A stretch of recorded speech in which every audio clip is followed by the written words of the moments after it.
चलो जी, आ जाओ आप लोग एक्सरसाइज 6.2। एक्सरसाइज 6.2 पे आ जाओ। देखो जी, पहला क्वेश्चन क्या कहता है। क्वेश्चन नंबर 1 आपको बोला है 1 and 2 first and second. Question number 1 के दो पार्ट है, first part and second part. दोनों में बता रखा DE is parallel to BC। DE क्या है? पैरेलल टू BC है।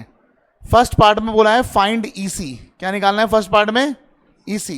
और सेकंड पार्ट में बोला है निकालो AD। सेकंड पार्ट में AD निकालना है। डायग्राम कुछ इस तरह दे रखा है।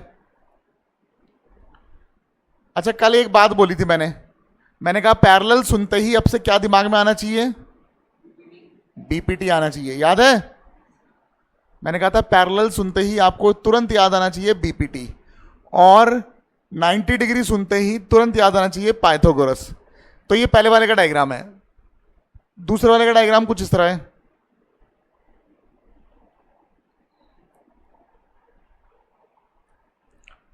ठीक है, ये दे रखा ABC, ये इस तरह हो गया कहीं पे, ये हो गया D, ये हो गया E।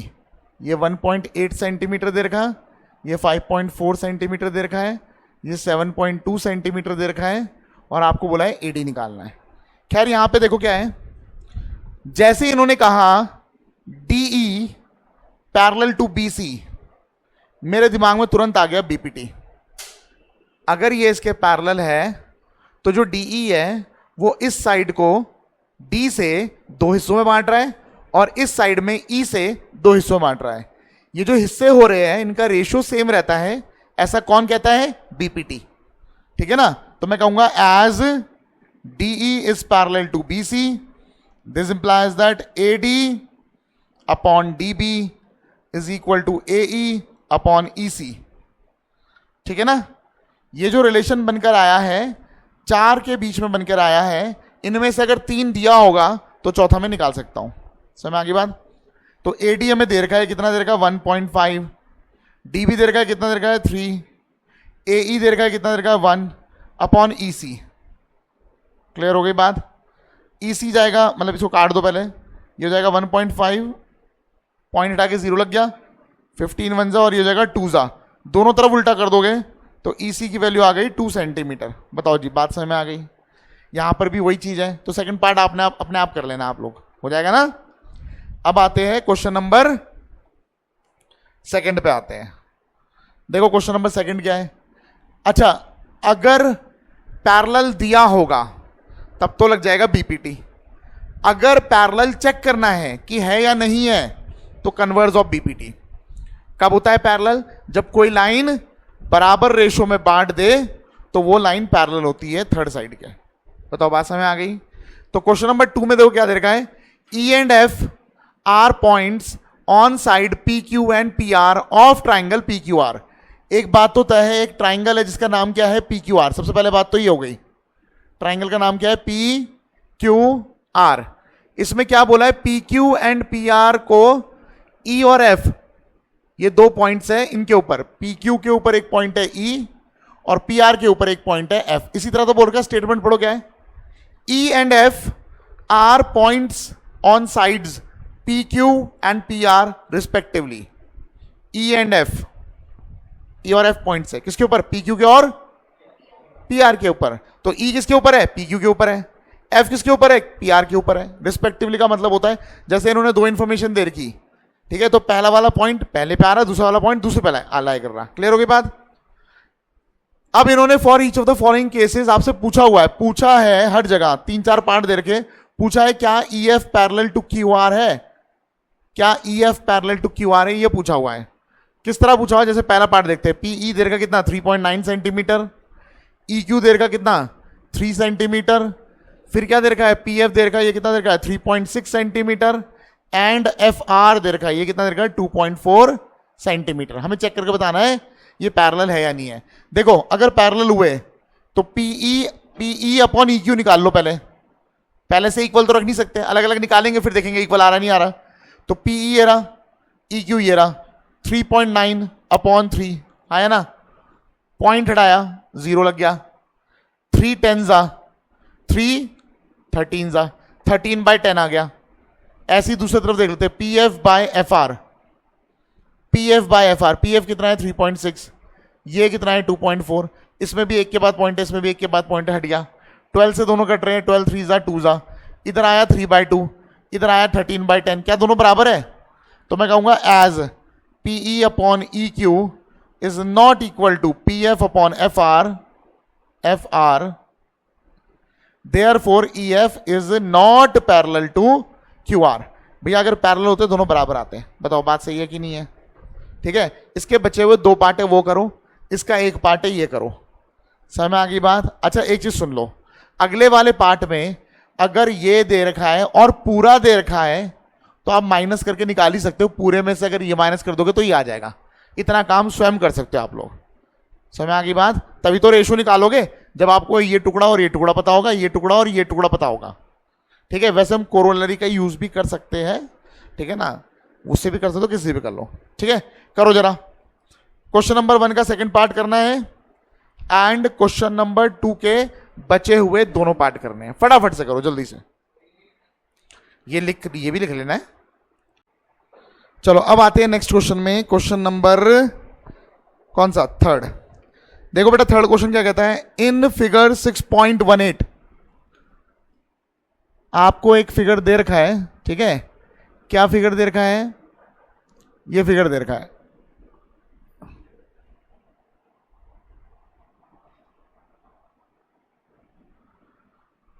इस तरह का कोई फिगर दे रखा है ना, ये है ए बी सी और ये हो गया डी, और एक लाइन बन रखी है यहां से जिसका नाम है एल एम, ये बता रखा है ये इसके पैरेलल है, और एक लाइन यहां से बन रखी है इसका नाम है एन, और आपको बता रखा है L N is parallel to C D.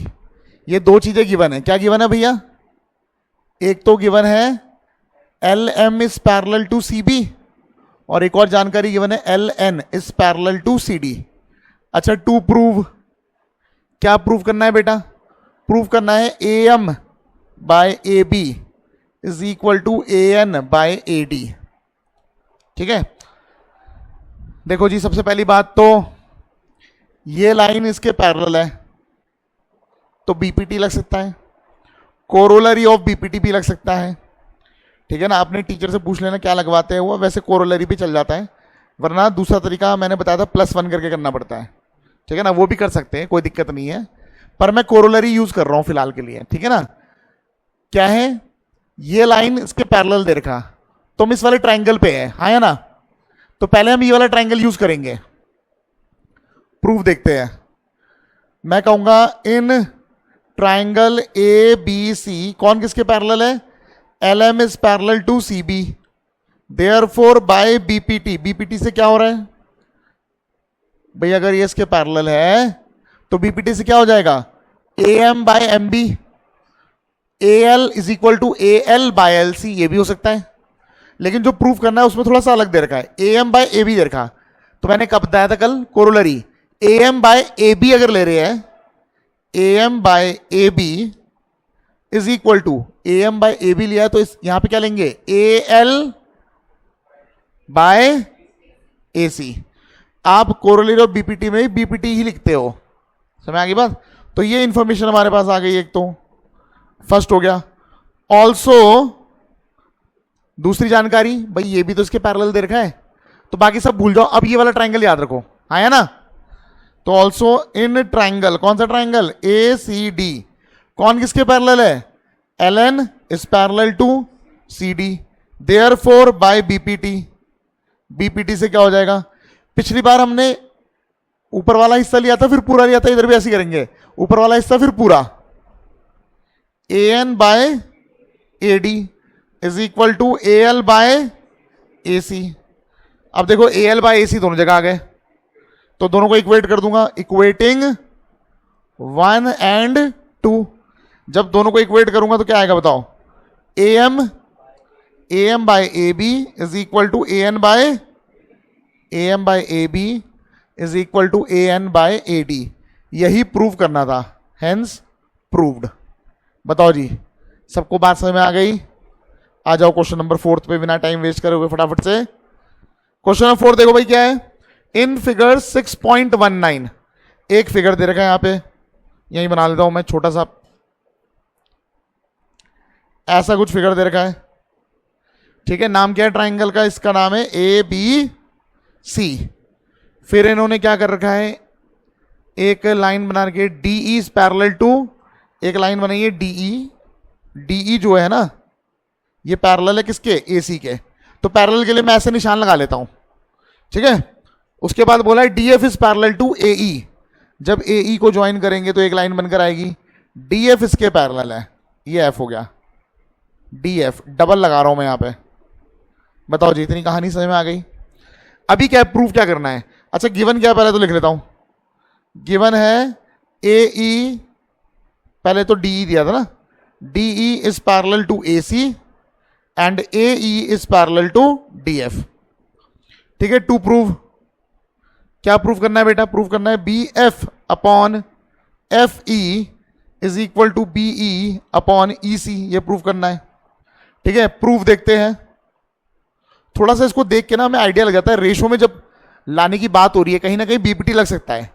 अच्छा रेशो की बात भी हो रही है, साथ में पैरेलल की बात भी हो रही है, तो पैरेलल तो बीपीटी, जब भी पैरेलल सुनते में क्या सोचना होता है, एक बार बीपीटी, भले ही लगे ना लगे पर सोचना तो पड़ेगा, हर एंगल से सोचना है। पैरेलल में जो जो चीजें दिमाग में आती है सब सोचना है, ठीक है ना। तो अब आते हैं, देखो एक तो है ये इसके पैरेलल है, यानी कि इन ट्राइंगल, कौन सा ट्राइंगल, ABC, बाकी सब भूल जाओ फिलहाल के लिए। DE is parallel to AC, सही बात है। देयरफॉर बाय BPT से क्या हो जाएगा, DE इज पैरेलल, ये भूल जाओ ये भूल जाओ, बस इसको याद रखो, DE is parallel to AC। तो BPT से क्या हो जाएगा, BD अपॉन DA हो जाएगा, ठीक है ना, हो जाएगा ना। अच्छा और क्या हो जाएगा, BE अपॉन EC लाना भी है, तो यानी सही चल रहे हम। BD अपॉन DA, अच्छा लेने में तो मैं AD अपॉन DB भी ले सकता था, और इधर CE अपॉन EB भी ले सकता था, पर मैंने देखा लाना क्या है उसके अकॉर्डिंग चल रहा हूं मैं, ठीक है ना। तो अभी किसकी बात हो रही है, अभी इस ट्राइंगल की बात हो रही है, और इसके पैरेलल होने की बात हो रही है। तो जो बाकी दो लाइन है वो दिमाग से मैंने उड़ा दी, समझ आ गई बात। मुझे सिर्फ ये ट्राइंगल दिख रहा है और ये इसके पैरेलल दिख रहा है, तो अब क्या हो जाएगा, BD by DA is equal to, BD लिया है तो पहले BE लेना पड़ेगा, BE बाय EC, इसको मान लिया फर्स्ट। ऑल्सो अब हम दिमाग में ला रहे हैं ये और ये पैरेलल है, बाकी सब भूल जाओ। तो अब कौन से ट्राइंगल की बात होगी, AEB की, बाकी सब भूल गया, इसको भूल गया मैं, तो ये वाले ट्राइंगल दिमाग में आ रहा है। तो इन ट्राइंगल AEB ट्राइंगल में कौन किसके पैरेलल है, DF is parallel to AE, therefore by BPT, ठीक है। BPT से क्या हो जाएगा, BD बाय DA है ना, BD by DA is equal to, अब मैंने पहले BD लिया है तो BD की साइड में क्या आ रहा, BF, भाई बड़ा ट्राइंगल तो भूल चुका हूं ना, ये वाला ट्राइंगल दिमाग में बस है ना। तो BD बाय DA लिया है तो यहां पे क्या आएगा, BF बाय FE, ये हो गया सेकंड। अब जरा देखो BD बाय DA इधर भी आ रहा, BD बाय DA इधर भी आ रहा, तो इसका मतलब ये और ये बराबर हो गए, हाँ है ना।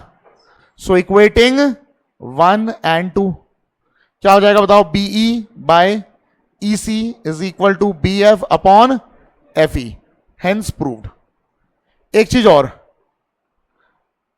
जब पैरेलल दे रखा है तो BPT लगाते हैं, जब पैरेलल प्रूव करना है तो कन्वर्स ऑफ BPT लगाते हैं, ठीक है ना। इन दोनों क्वेश्चनों को जरा नोट कर लो, नोट करने के बाद आप लोग 5th वाला और 6th वाला ट्राई कर लो एक बार, ठीक है। हो जाएगा तो ठीक है, नहीं तो मैं कराता हूं, एक बार ट्राई कर लो, जल्दी जल्दी करो, थोड़ा 5 मिनट दे रहा हूं मैं ट्राई करने के लिए, ठीक है ना। इसको भी नोट कर लो, हो जाएगा 5 मिनट में, नोट और ट्राई, अरे जल्दी करो, चलो चलो देखो इसको BPT से कर रहे हैं हम, ठीक है। तो प्रूफ देखते हैं। पहले तो ये बताओ क्या इंफॉर्मेशन दे रखी है, LM इज पैरेलल टू, ये रहा LM, ये रहा BC या CB कुछ भी बोल लो, ये इसके और इसके पैरेलल की बात हो रही है। तो सबसे पहले तो आपने ट्राइंगल आइडेंटिफाई करो कि ये कौन से ट्राइंगल में आ रहे हैं, ये इसके पैरेलल है। कौन से ट्राइंगल की बात हो रही है, ए बी सी। तो मैं बात करूंगा in triangle A B C, इस ट्राइंगल की बात हो रही है, ठीक है ना। सबको बात समझ आ गई कौन से ट्राइंगल की बात हो रही है, एबीसी ट्राइंगल की बात हो रही है। तो एबीसी ट्राइंगल में मैं लिख सकता हूं A M by M B, A M by M B is equal to A L by L C, reason by BPT. और बीपीटी क्यों लगा रहे हैं हम, क्योंकि L M is parallel to B C दे रखा है, इसे मान लिया मैंने फर्स्ट। बताओ जी, सबको बात समझ आ गई, ठीक है ना। इसी तरह एंड इन ट्राइंगल, और क्या दे रखा हमें, एक और जानकारी दे रखी, L N parallel to C D, L N parallel to C D, ठीक है। तो in triangle A C D ले लेंगे, ए सी डी, ये वाला ट्राइंगल क्यों लिया हमने, क्योंकि इसी में आ रहा है L N parallel to C D. बताओ बात समझ आ गई। इसमें लिख सकते हैं A L by L C, A L by L C is equal to A N by N D, A N by N D. ये किससे हो गया, बाय बीपीटी। और बीपीटी कब लगाते हैं, जब पैरेलल होते हैं। कौन किसके पैरेलल है, एल एन है पैरेलल किसके, सी डी के। ये हो गया सेकंड। बताओ जी, यहां तक बात समझ आ गई। अब एक चीज देखो, A L by L C इसमें भी आ रहा है, इसमें भी आ रहा है, A L by L C, A L by L C दोनों आ रहे हैं। ये A L by L C इसके बराबर है, ये A L by L C इसके बराबर है, तो दोनों भी तो आपस में बराबर हुए, हाँ या ना। So from 1 and 2, from 1 and 2 मैं क्या कह सकता हूं, मैं कह सकता हूं A M by M B is equal to क्या हो जाएगा, A N by N D. इतनी बात समझ में आ गई। हमारे पास क्या आ गया, A M by M B is equal to A N by N D. अब एक चीज देखो, मैंने आपको बताया था जब मुझे ना ए बी लाना होता है, पूरा लाना होता है, तो +1 करना होता है, पता है ना। पर अगर मैं यहां पे +1 कर दूं ना, अभी मैं +1 कर दूं, इधर +1 कर दूं, तो ना ए बी, ए एम गायब हो जाएगा। ए एम कैसे गायब हो जाएगा, एम बी ऊपर आ जाएगा, A M plus M B हो जाएगा, है ना, हो जाएगा ना। क्या कर दूंगा, माइनस। वो तो बाद में फिर ज्यादा लंबा हो जाएगा, मैं चाहता हूं थोड़ा छोटा हो जाए, ठीक है। तो कुछ ऐसा कर लेते हैं, इसको पहले रिवर्स कर लेते हैं, ठीक है। टेकिंग रेसिप्रोकल, रेसिप्रोकल ले लेते हैं दोनों तरफ, ठीक है। दोनों तरफ उल्टा कर देते हैं, कर सकते हैं ना। तो एम बी बाय क्या हो जाएगा, A M is equal to N D by क्या हो जाएगा, ए एन। अब मैं क्या कर दूंगा, ऐड 1 ऑन बोथ साइड्स, दोनों तरफ क्या ऐड कर दूंगा, 1। क्या आएगा बताओ, M B by A M +1, सही है। और यहां पे क्या आ जाएगा, N D by A N +1। यहां पे एलसीएम क्या आ जाएगा, ए एम, ये हो जाएगा M B plus A M is equal to A N, LCM आ जाएगा, और N D plus A N. Diagram में देख के बताओ, M B plus A M क्या है, M B plus A M, A B, A B by A M is equal to N D plus A N, N D plus A N, A D by A N. अब आप देखो result आ चुका है, बस उल्टा आ रहा है, तो एक और बार रेसिप्रोकल कर दो, है ना। बताओ बात समझ आ गई। तो जाएगा A M by A B is equal to A N by A D. सबको बात समझ आ गई, सबको बात समझ आ गई। अगर मैं यहां पे +1 डायरेक्ट कर देता तब क्या दिक्कत आती, दिक्कत ही आती, A M plus M B आता, ए एम गायब हो जाता, पर मैं ए एम गायब नहीं करना चाहता था। समझ आ गई बात, ठीक है। इसको मैंने दूसरे मेथड से भी करा रखा है, कोरोलरी वाले मेथड से। ये मेथड नंबर 2 हो गया एक तरह से, आप समझ लो। कोरोलरी वाले से भी कर सकते हो, कोई दिक्कत नहीं है, बोर्ड में बिल्कुल अलाउड होता है, ठीक है ना। उससे ये बहुत जल्दी हो जाएगा। बहुत जल्दी कैसे हो जाएगा भाई, हमने जैसे यहाँ पे A M by M B लिया था ना, A M by M B लिया है, हम लेंगे A M by A B, A L by A C, A N by A D, A L by A C common आएगा, सीधा तीसरे लाइन में आंसर आ जाएगा। समझ में आ गई बात, सबको बात समझ में आ गई, ठीक है ना। तो ये हो गया एक क्वेश्चन।